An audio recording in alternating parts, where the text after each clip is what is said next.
I said, good morning all! Keeping you up, am I? Not at all, no. Never felt better. Oh, that's good to hear. And, Pascal, everything okay with you? I am fine, thank you. Although I feel like I am missing out on something. I assure you, you're missing out on absolutely nothing really great worth at all. I trust you slept well then. Perfectly, thank you. Marvellous. So let's begin then. Ready? Ready? Whatever is the matter with you this morning, Freddie? Nothing. I am 100% on it and focused, Mrs. Dublo. Well, if you're sure, then perhaps you can put up the screen and show the two myths that we have looked at so far. Number one, superheroes are in charge of the world. And number two, superheroes can make everything all right. Do you think we ought to wake them up? Yes. Yeah. If we count to three, you can say, are you ready? You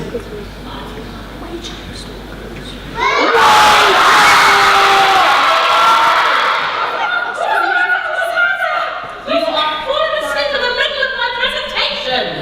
Have a look at the board, please. It says, superheroes are in charge of the world.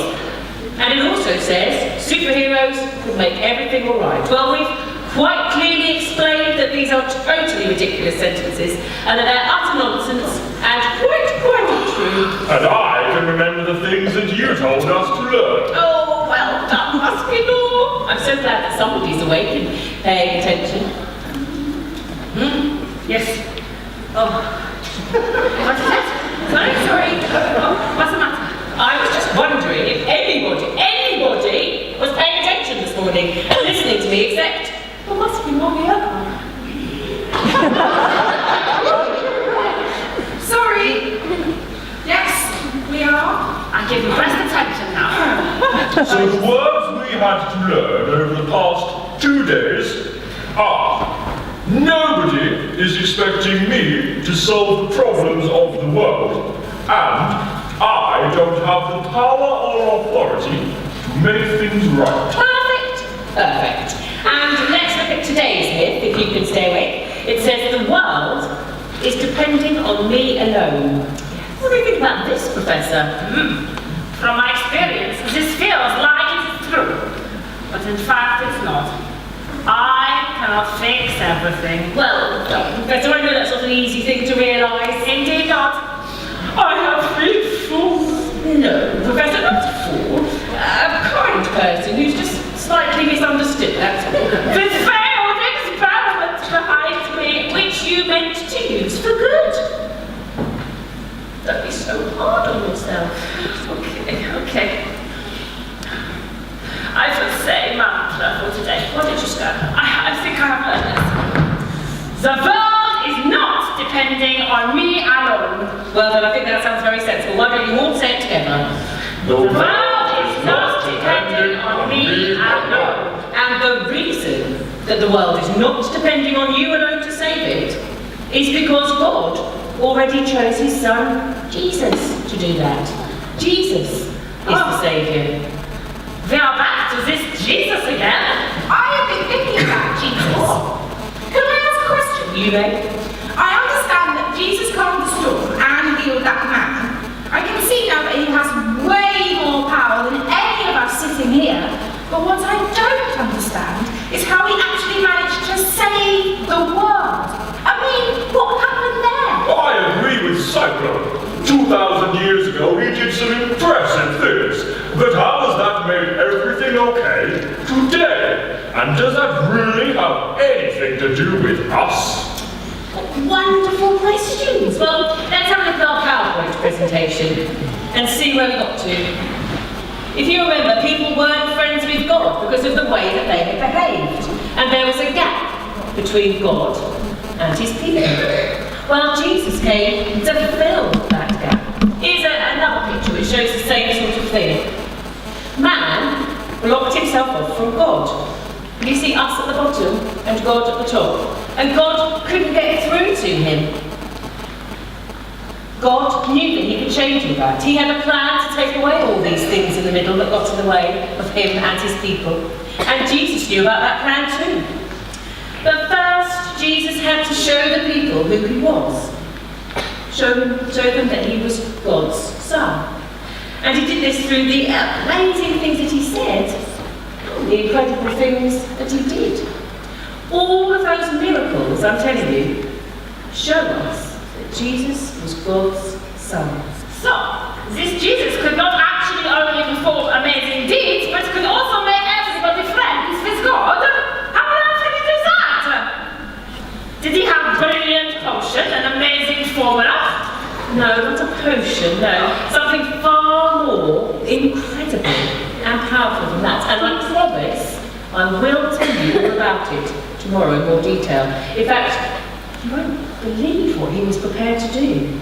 But today, to show you. Yes, that's right. Thanks, Freddie. I was thinking about you, Professor Popoff, and I wondered if this miracle would be particularly helpful for you. It might make you see that Jesus' abilities are way beyond our own. It's the miracle of the feeding of the 5,000.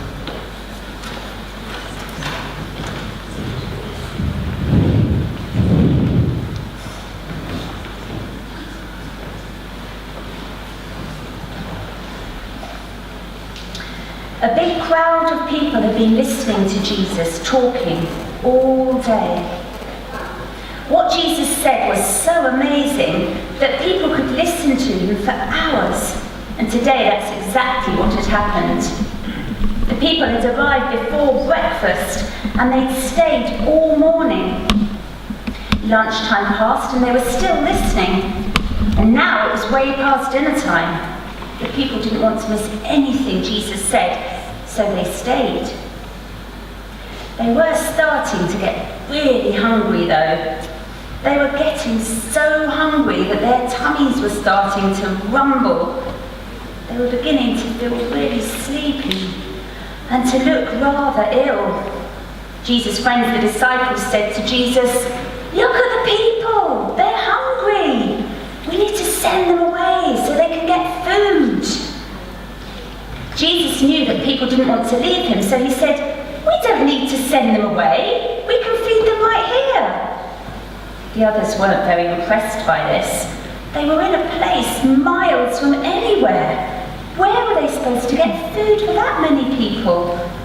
They wouldn't be able to afford to buy enough food anyway. There were more than 5,000 people in that crowd.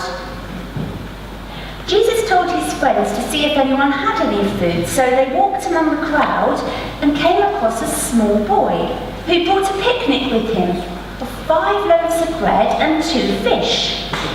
It was only a small amount of food, nothing like enough for this crowd of people, but he wanted to help, so he gave it to them, saying, "I've got some food to share."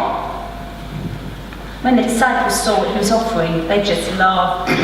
"That's not nearly enough," they said, looked at each other and shook their heads and laughed again. Jesus was pleased with the boy's offering. After saying thank you to God for the food, Jesus started to break it up to share around. 5 loaves and 2 fish to share amongst 5,000 people. The disciples were still muttering about how crazy this was, but they began to hand out the food as Jesus had asked them to. And as they went round the crowd, every time they broke off some more bread and fish for someone, there always seemed to be more, and more, and more. People ate seconds and thirds until they were really, really full. All 5,000 people full from 5 loaves and 2 fish. And at the end, when the disciples gathered up the leftovers, there was enough left to fill 12 baskets.